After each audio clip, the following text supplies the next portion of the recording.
December 28th, 2017. Just doing a little update on my race bike build. A lot of changes since my last video.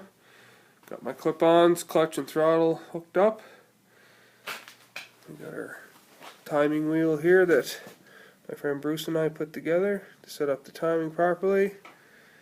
A little catch can for all the oil to catch that. For some extra venting that we added. Some homemade foot pegs we machined up. Oil tank seat combo.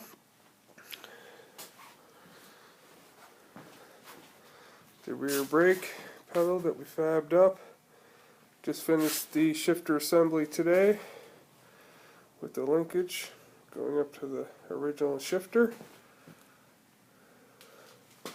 And picking some muffler mounting points here, just playing around with some different angles to see my clearances so nothing gets in the way.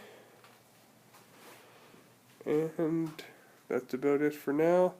Next, working on a chain guard and a battery box.